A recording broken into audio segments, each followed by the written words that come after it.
तो स्वागत है आप लोगों का हमारे चैनल पे। जैसे कि आप लोगों को पता होगा कि इस बार बोर्ड एग्जाम में एमसीक्यू क्वेश्चन का महत्वपूर्ण रोल रहने वाला है। तो आज मैं दोस्तों आप लोगों के लिए लेके आया हूँ क्लास 10 की पॉलिटिकल साइंस की मोस्ट वीवीआई क्वेश्चन जो 2025 बोर्ड एग्जाम के लिए बहुत ही इंपॉर्टेंट होने वाला है। ठीक है, तो चलिए, अगर आप लोग नए हैं तो हमारे चैनल से जुड़ जाइए, हमारे चैनल को सब्सक्राइब कर दीजिए और बाकी जगहों पे भी शेयर कर दीजिए ताकि जो भी बच्चे इस बार बोर्ड एग्जाम दे रहे हैं उनसे ये क्वेश्चन छूटे बिल्कुल भी ना।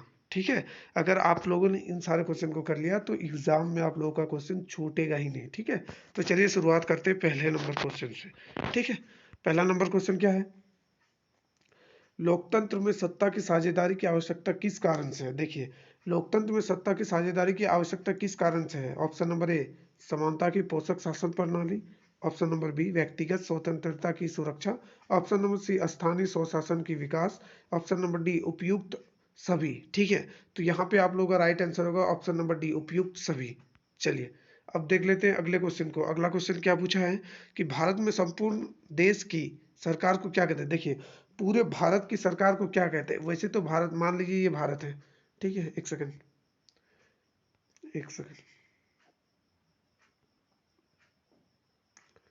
ठीक है, मान लीजिए ये भारत है। ठीक है, ये पूरा भारत है।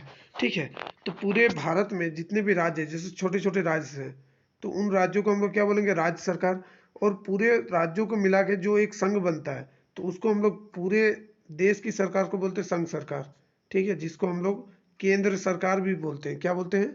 केंद्र सरकार भी बोलते हैं। ठीक है, जिसको हम लोग केंद्र सरकार भी बोलते हैं। तो यहाँ पे ऑप्शन नंबर सी पे क्या है?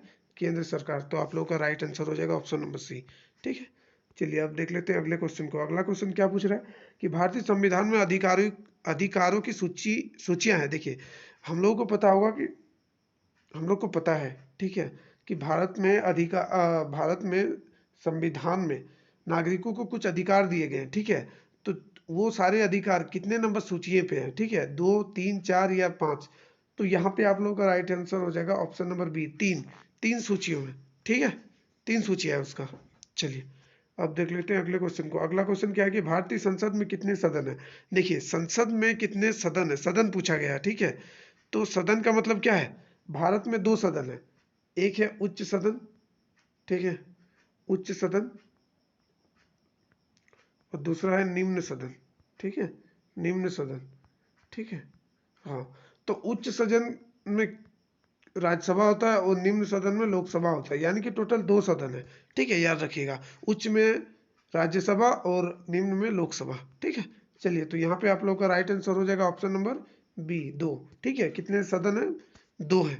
चलिए, अब देखते हैं अगले क्वेश्चन को। अगला क्वेश्चन क्या है कि निम्नलिखित में कौन सा पंचायती राज के त्रिस्तरीय संरचना का भाग नहीं है? देखिए, आप लोग गांव से जुड़े हैं तो आप लोग को पता होना चाहिए कि हमारे गांव में पंचायती राज शासन व्यवस्था चलती है। ठीक है, तो पंचायती राज शासन व्यवस्था में इनमें से कौन सा ऐसा परिषद है जो त्रिस्तरीय संरचना का भाग नहीं है? पहला ऑप्शन नंबर ए क्या है? ऑप्शन नंबर ए दिया गया है ग्राम पंचायत, ये तो है। ऑप्शन नंबर बी दिया गया है पंचायत समिति, ये भी है। ऑप्शन नंबर सी दिया गया है जिला परिषद, ये भी है। ऑप्शन नंबर डी दिया है राज्य परिषद। तो आप लोगों को पता होना चाहिए पंचायती राज व्यवस्था में जिला परिषद नहीं होता है। ठीक है, जिला परिषद नहीं होता, तो आप लोगों का ऑप्शन नंबर डी क्या हो गया? Right answer. ठीक है, चलिए अब देख लेते हैं अगले क्वेश्चन को। अगला क्वेश्चन क्या है कि संसद के संयुक्त बैठक को कौन संबोधित करता है? आप लोगों को पता होना चाहिए कि जब संसद में बिल लाया जाता है ना, तो सबसे पहले बिल, मान लीजिए किसी भी, कहीं भी लाया, या तो राज्यसभा में, ठीक है, या फिर लोकसभा में।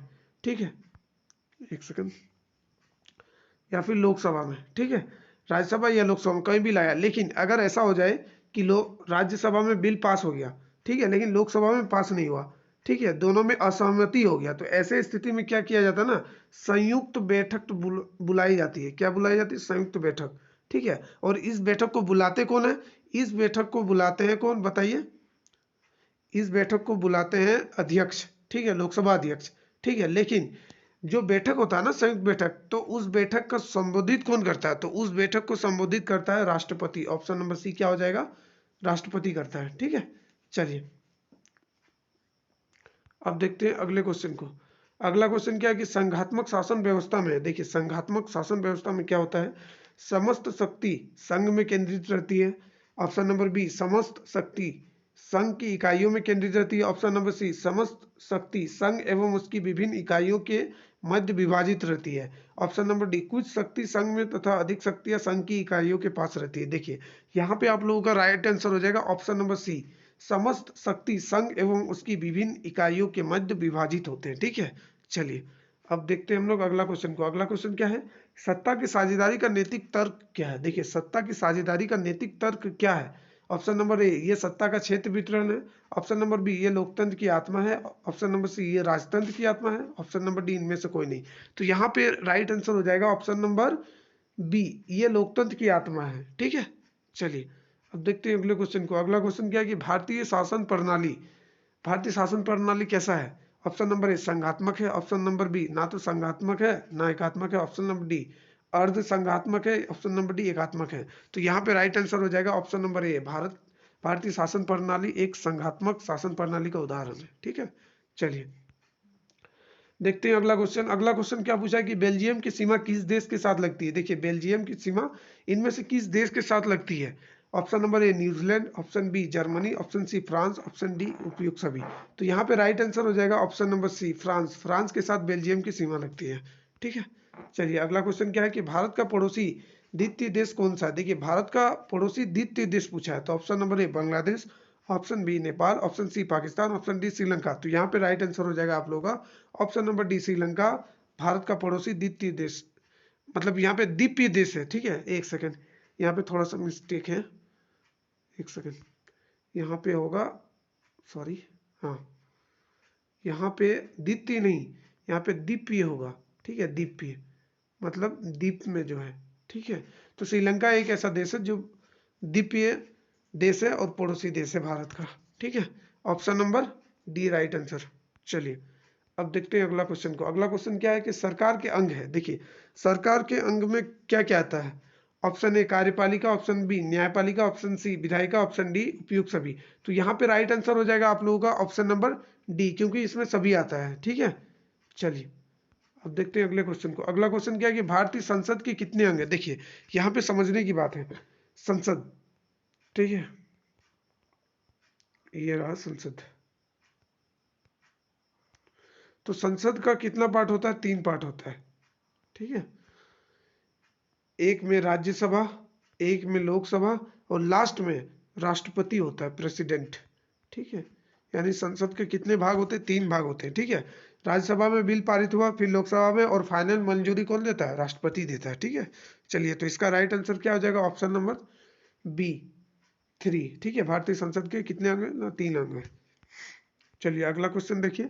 अगला क्वेश्चन है सांसदों के वेतन का निर्णय कौन करता है। यानी कि सांसद जो होते हैं ना हमारे पार्लियामेंट में, ठीक है, लोकसभा राज्यसभा के सांसद, तो उनके वेतन का निर्णय कौन करता है। ठीक है, ऑप्शन ए, केंद्रीय मंत्रिपरिषद। ऑप्शन नंबर बी, राष्ट्रपति। ऑप्शन सी, संसद। ऑप्शन डी, प्रधानमंत्री। तो यहाँ पे राइट आंसर हो जाएगा ऑप्शन नंबर सी, संसद करता है। ठीक है, चलिए देखते हैं अगला क्वेश्चन को। अगला क्वेश्चन क्या है, भारतीय संसद में उच्च सदन के रूप में जाने जाते हैं। अभी मैंने स्टार्टिंग में ही बताया आप लोगों को कि भारतीय संसद में 2 सदन होते हैं, उच्च सदन और निम्न सदन। तो उच्च सदन में जाने जाते हैं राज्यसभा, कौन, राज्यसभा, और निम्न सदन में लोकसभा। ठीक है, चलिए तो ऑप्शन नंबर ए क्या हो जाएगा, राइट आंसर। राज्यसभा एक ऐसा सदन है जिसको हम लोग उच्च सदन के नाम से जानते हैं। चलिए देखते हैं अगला क्वेश्चन। अगला क्वेश्चन क्या है कि वित्तीय राजधानी के रूप में जानी जाती है। देखिए वित्तीय राजधानी भारत का कौन है, बेंगलुरु है, नई दिल्ली है, या मुंबई है, या फिर पटना है। तो इसका राइट आंसर हो जाएगा Mumbai, option number C right answer. ठीक है, क्योंकि वित्तीय राजधानी के रूप में मुंबई को जाना जाता है। चलिए देख लीजिए अगला क्वेश्चन। अगला क्वेश्चन क्या है कि संघ सरकार का उदाहरण है। संघ सरकार का उदाहरण इनमें से कौन सा है, अमेरिका, चीन, ब्रिटेन, इनमें से कोई नहीं। तो आप लोगों को पता होना चाहिए अमेरिका भी एक संघ सरकार का ही उदाहरण है। ठीक है, वहां पे टोटल 52 स्टेट है, कितने, 52 राज्य है। ठीक है, और एक चीज, अमेरिका में दोहरी नागरिकता है। क्या है, दोहरी नागरिकता है, राज्य का भी नागरिकता है और देश का भी, लेकिन भारत में एकल नागरिकता है। ठीक है, चलिए देखते हैं अगला क्वेश्चन। अगला क्वेश्चन क्या है कि 1967 ईस्वी तक भारतीय राजनीति में निम्नलिखित में से किसका प्रभाव रहा। ठीक है, तो इसका राइट आंसर हो जाएगा सावेदा। ठीक है, चलिए देखते हैं अगला क्वेश्चन। अगला क्वेश्चन क्या है, सोशल डिवाइड के निम्नलिखित कागजी एक्सप्रेशन है। ठीक है, ये क्वेश्चन अधूरा रह गया। ठीक है, इस क्वेश्चन को स्किप कर देते हैं, इस क्वेश्चन को स्किप करते हैं। ठीक है, देखते हैं लास्ट क्वेश्चन। लास्ट क्वेश्चन क्या है कि भारतीय संविधान में किस देश के सभी नागरिकों को स्वतंत्रता का मूल अधिकार दिया गया है?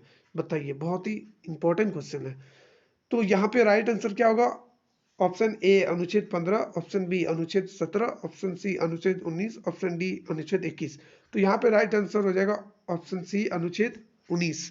ठीक है, चलिए, तो ये थे आज के most important question class 10 board के। अगर आप लोग इस बार क्लास 10 की एग्जाम दे रहे हो और आप लोग चाहते हो कि आप लोगों को सारे क्वेश्चन का रिवीजन हो जाए, तो आप लोग हमारे चैनल से जुड़ जाइए, क्योंकि यहाँ पे बेस्ट कंटेंट के साथ आपको एमसीक्यू मिलने वाला है। 2025 एग्जाम में एकदम धमाल कर देना है। ठीक है दोस्तों, चलिए मिलते हैं अगले वीडियो में, तब तक के लिए बने रहिए, धन्यवाद।